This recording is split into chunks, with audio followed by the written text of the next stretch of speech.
Welcome to your first flight. Congratulations on taking your first step towards becoming a pilot.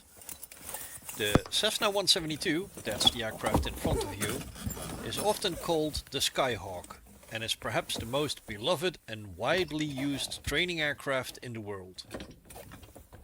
With its forgiving flight characteristics, robust design and excellent visibility, the Cessna-172 is an ideal choice for new aviators.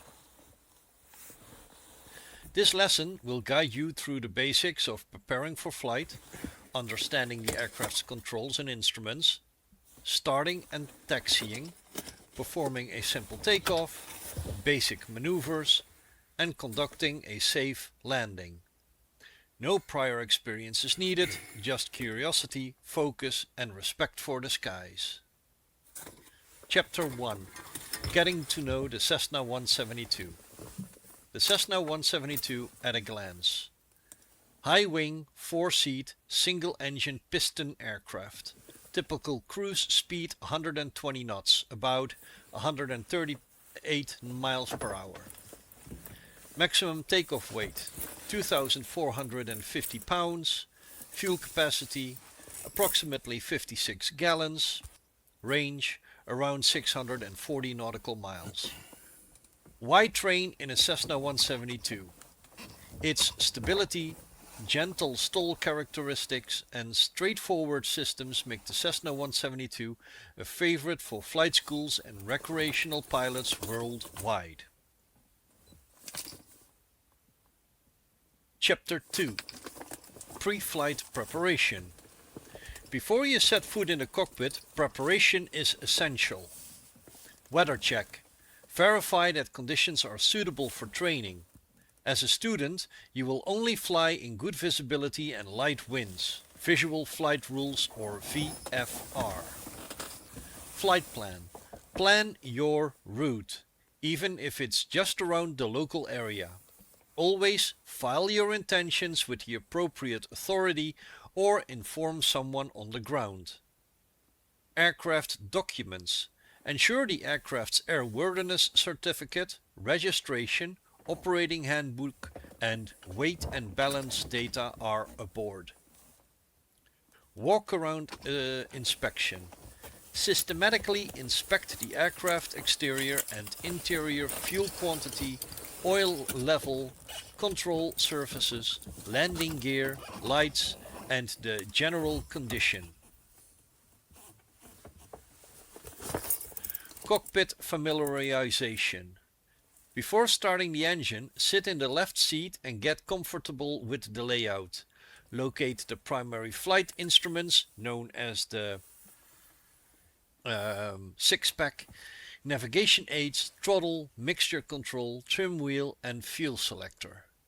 So the first thing we are going to do in the sim is remove all the protective covers, get in the cockpit, and let's start with the cockpit. Let's start with the basics. First of all, the six-pack, neatly organized here.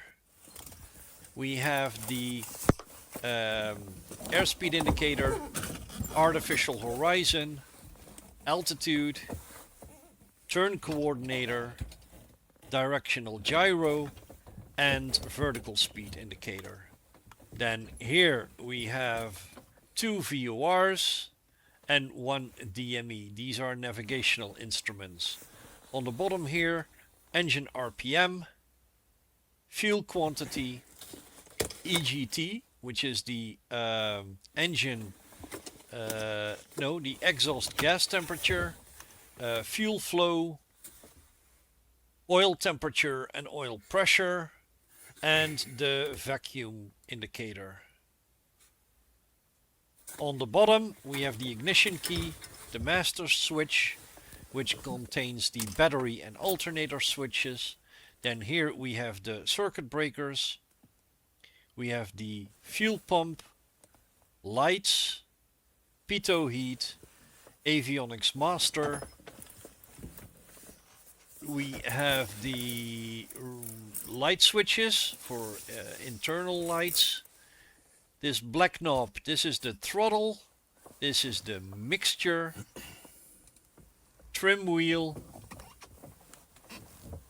fuel selector, parking brake, rudder pedals.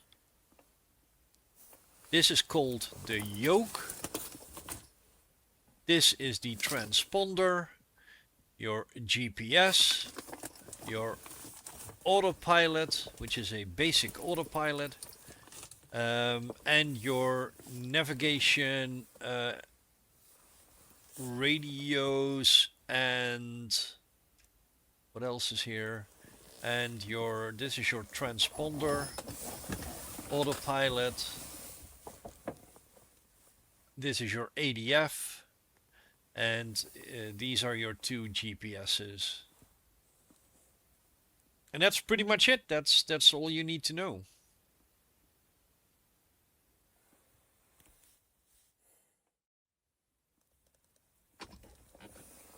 So the first thing I do when I walk up to the aircraft is I check the general state of the aircraft. Is there anything wrong with it? Is it straight and level? Or is it maybe hanging, drooping on one side? I check the wings, the wing struts, the wheels, the propeller, and then we get into the walk around. Now, with us, the walk around starts inside, battery on, alternator on, flaps down.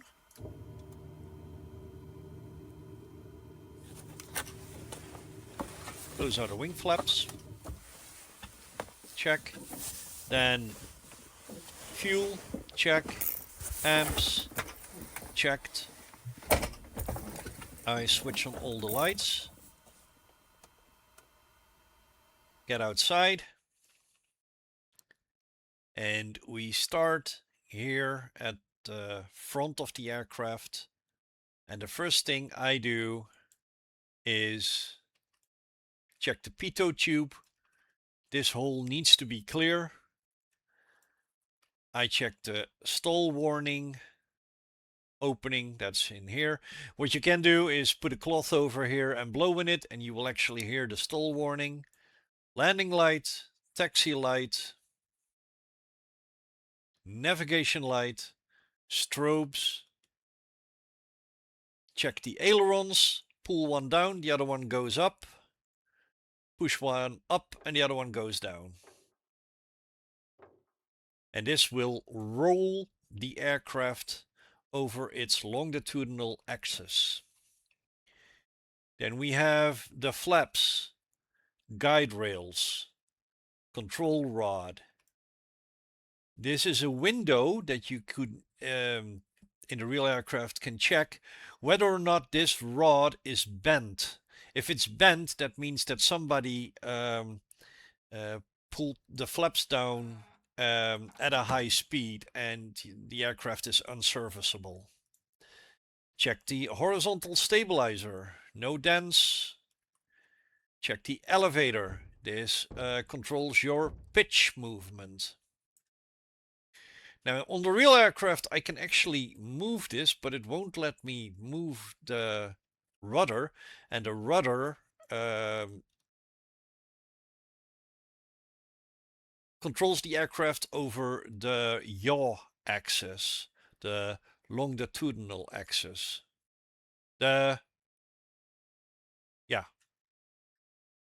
Trim tab, again, check the elevator, check the empennage,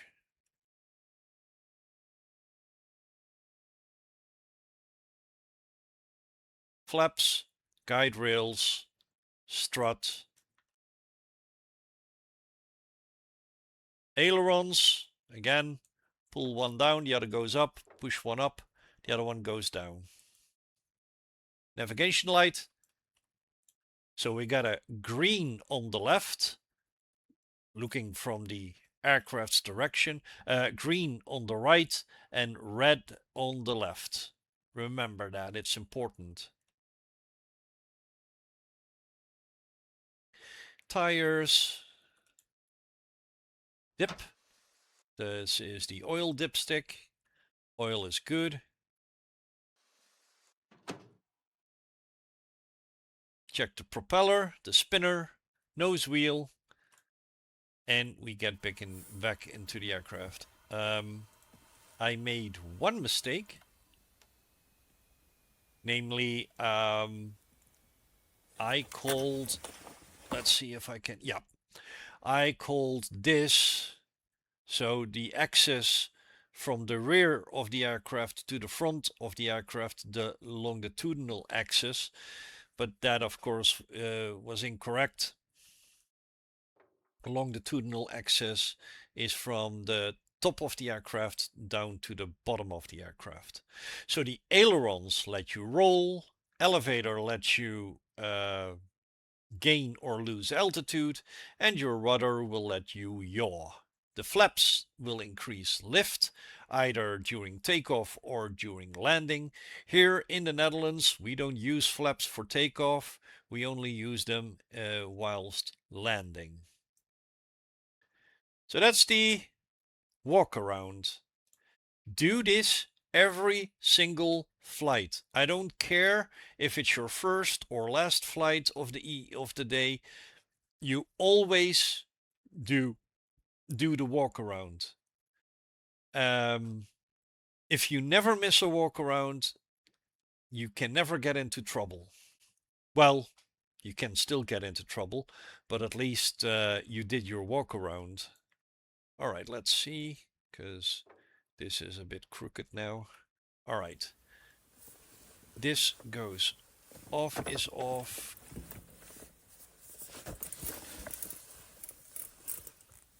All right. Fuel selector switch to both. Mixture to rich. Master switch on. Leave the avionics off. Landing lights, taxi lights off, strobe off. Pitot heat goes on. My side is clear. The other side is clear. Propeller area is clear. Clear prop.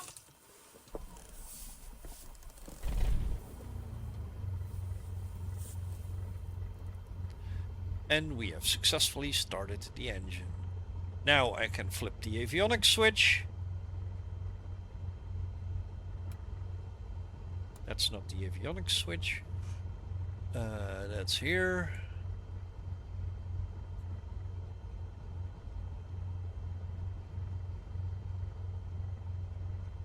So we're going to fly a circuit, and a circuit is takeoff, fly runway heading, climb to 800 feet. At around 400 feet we do the after takeoff checklist. Seats, belts, harnesses checked.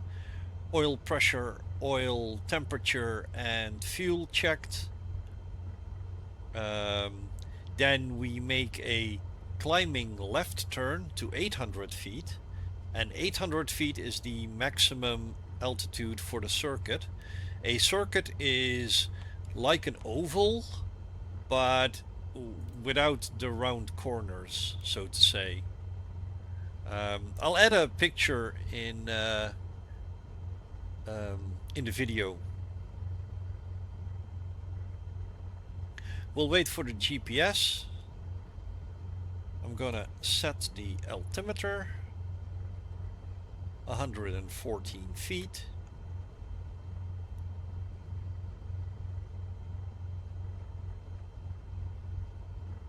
That is the airport altitude.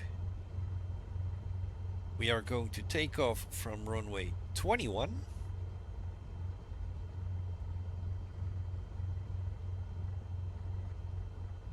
Should have turned the other way, that was closer.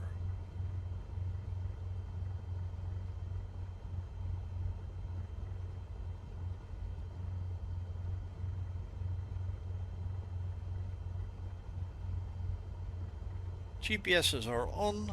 Altimeter is set. DG is set. Now, Boodle doesn't have a control tower, so we don't really need to request any clearance. Just an advisory channel,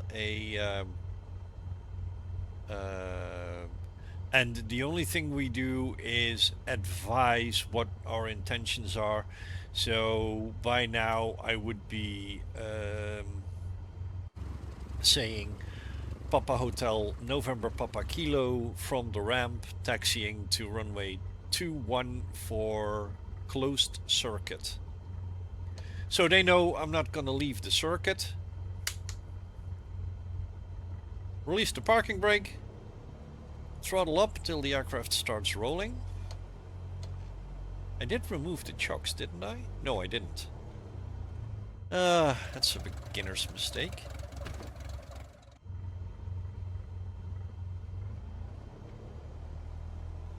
At the airfield where I fly, we don't use chocks, so...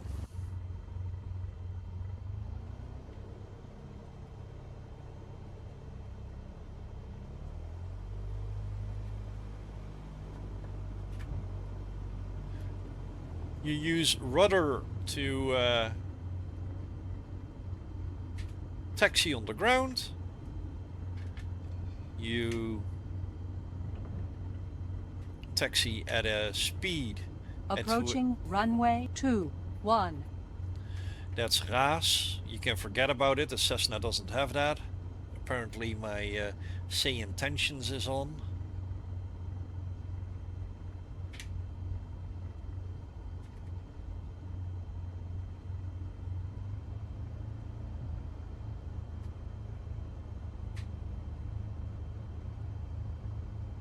Alright, taxi checks. Fuel checked. EGT checked. Fuel flow checked.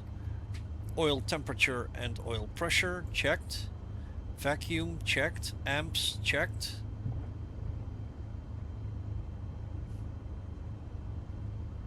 So during taxi you check the compass and DG, as well as the turn coordinator, which is this one.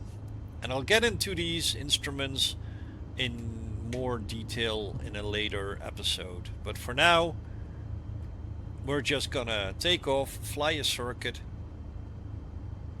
and land. Hopefully.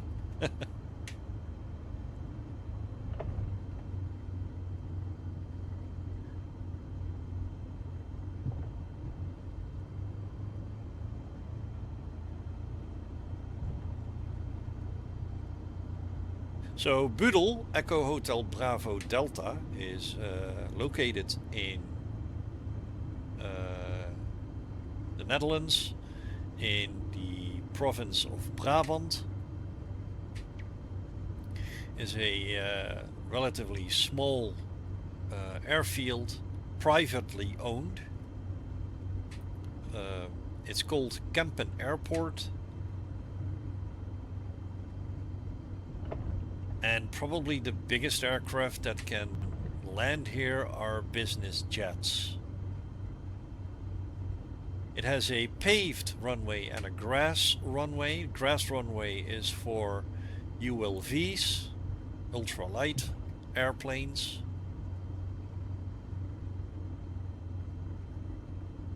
Flaps up.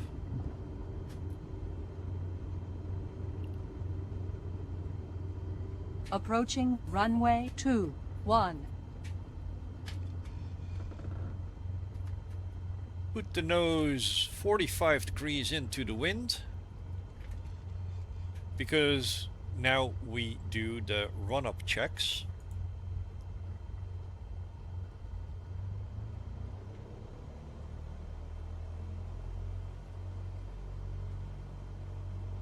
First we check the magnetos, 1500, a little more. Yep, there we go. 1500. Left magneto, little drop, both. right magneto, little drop, both. That's checked. Then the carburetor heat. No.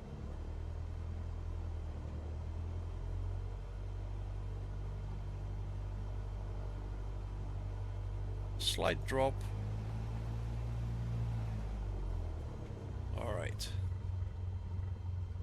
Well, we're good to go.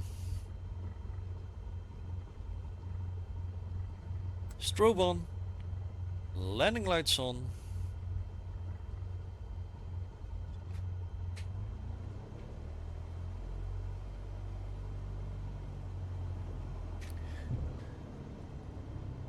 The strobes and landing lights should be on during takeoff.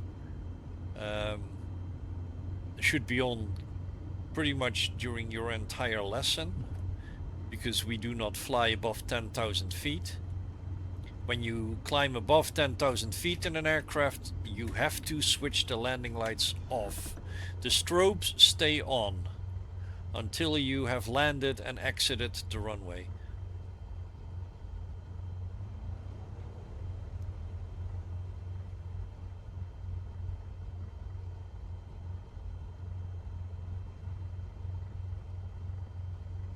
There, then I advance the throttle smoothly but fast. Release the brakes, rolling.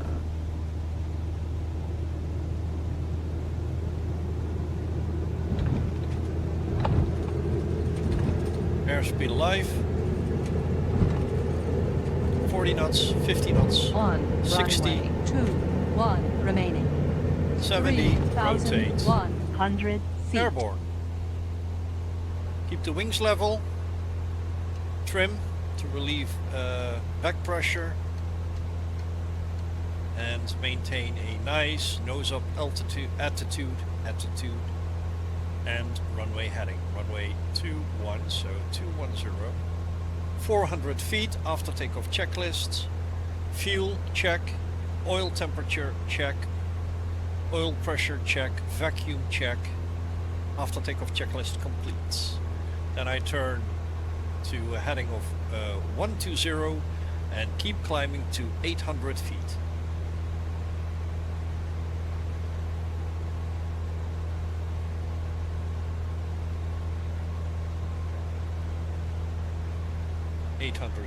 Throttle back to around 200 RPM, 2000 RPM.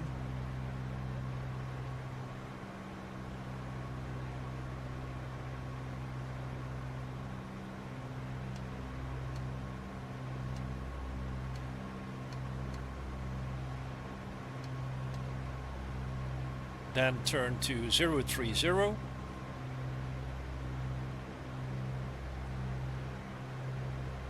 The canal that you see is the Zuid-Willemsvaart.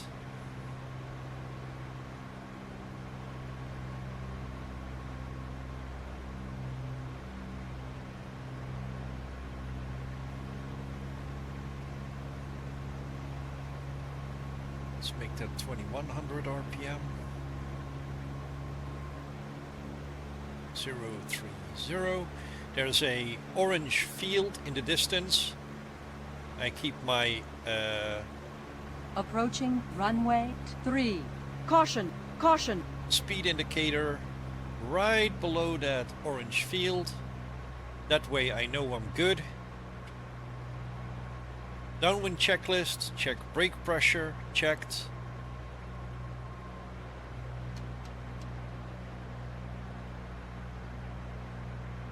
Engine instruments, oil temperature, oil pressure checked. Fuel enough for a touch and go or missed approach. EGT and fuel flow checked. Vacuum checked. Seats, belts and harnesses secured. Flaps 1.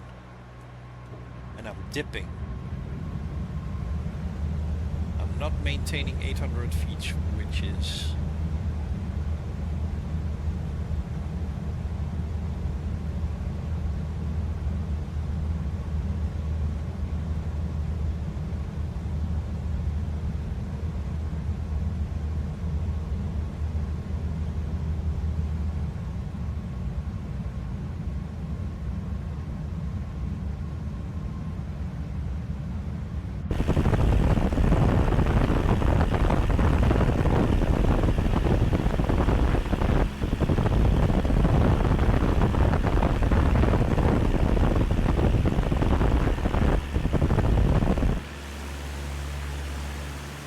the airfield. So this is where I'm turning to the base leg. We're leaving the downwind for the base leg.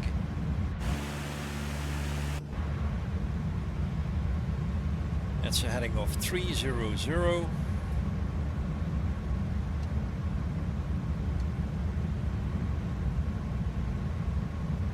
Again, check your horizon and your position. There's a red building just above my artificial horizon. I'm keeping that as a check mark. And I'm turning final. Add a notch of flaps.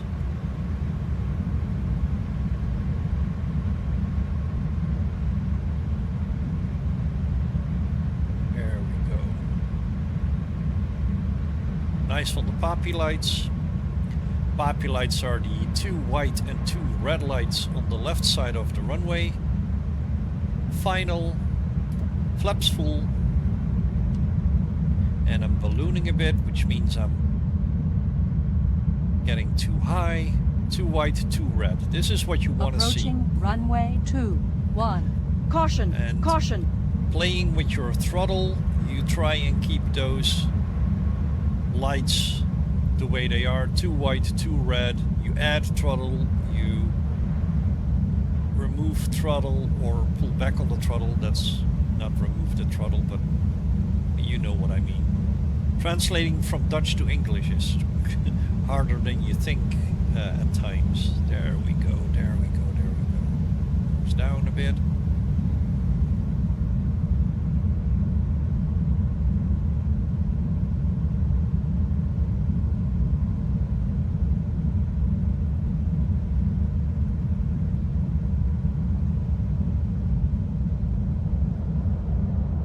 Close the throttle, keep the nose up, keep the nose up, keep the nose up.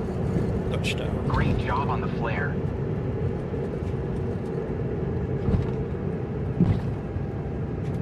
Keep it on the center line.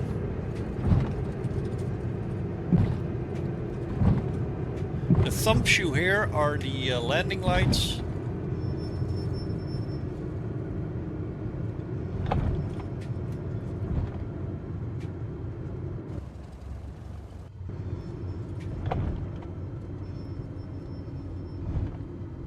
And we exit the runway.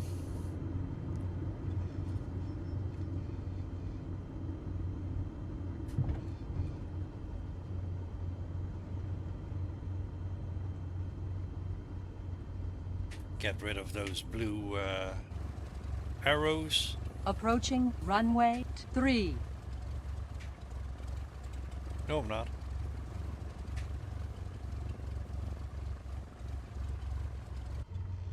Always cross the line that you see. Flaps up. I forgot the lights, of course. Our landing lights are on. Strobe lights off. Landing lights off. Taxi lights on. So I didn't forget the lights. I usually forget the lights.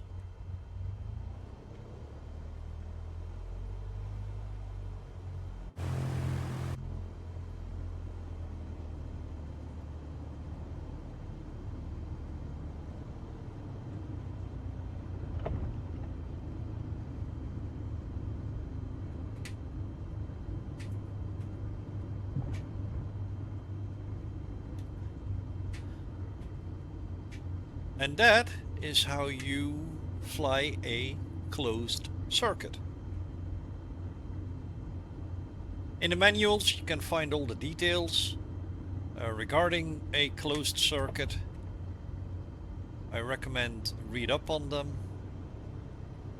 They are mandatory and you will be tested on your knowledge.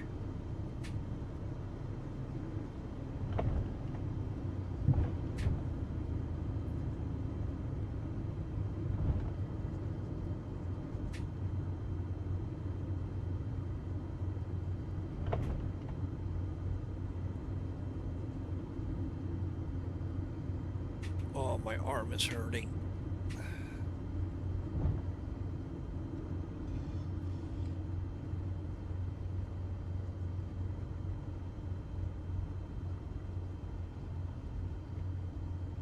I usually don't taxi back here.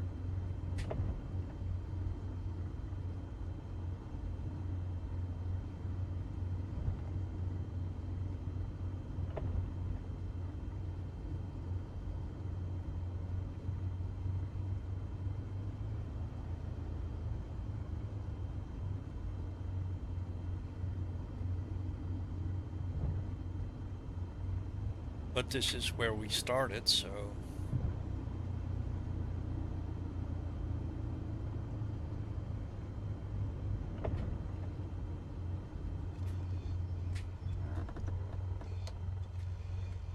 Alright, to shut off the engine, you just close the mixture and the engine will stop.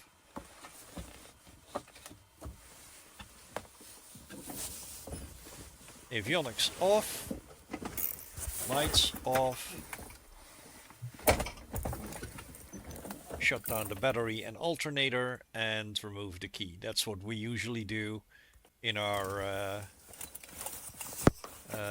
on our airfield. We put the key right on top of the glare shield here, so everybody can see that the engine is not primed. And that is how you do that, ladies and gentlemen. Thank you for watching, and I hope to see you guys next time in the next lesson. For now, take care, read up on your academics, and don't forget to like and subscribe. Bye bye.